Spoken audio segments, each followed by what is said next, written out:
प्यारे बच्चों, आज हम व्याकरण का दूसरा चैप्टर समास आपसे बताएंगे। समास, जिसका शाब्दिक अर्थ है संक्षिप्तीकरण, अर्थात समास होने पर शब्दों के बीच की विभक्तियों तथा योजक शब्द और अथवा आदि का लोप हो जाता है और शब्द का संक्षेपीकरण हो जाता है। जैसे राजा का पुत्र, तो जब हम समासिक शब्द इसका बनाते हैं तो इसको लिखते हैं राजपुत्र। यहाँ राजा और पुत्र मिलकर एक नया पद राजपुत्र बन गया है तथा का लोप हो गया है। इस प्रकार हम कह सकते हैं कि दो या दो से अधिक शब्दों के मेल से नए शब्द बनाने की प्रक्रिया को समास कहते हैं। समास की कुछ विशेषताएं भी होती हैं। समास में दो पदों का योग होता है। दो पद मिलकर एक नए पद का रूप धारण कर लेते हैं, इसे समस्त पद कहा जाता है। समस्त पद में पहले पद को पूर्व पद तथा बाद के पद को उत्तर पद कहते हैं। दो पदों के बीच विभक्तियों का लोप हो जाता है।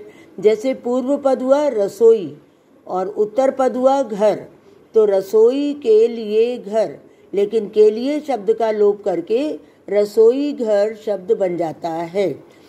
ऐसे ही ग्राम पूर्व पद, गत उत्तर पद, तो को बीच की विभक्ति का लोप हो गया और शब्द हमारा बना ग्रामगत।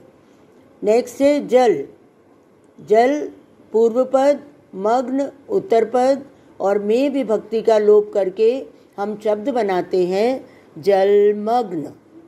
इसके बाद आता है समास विग्रह।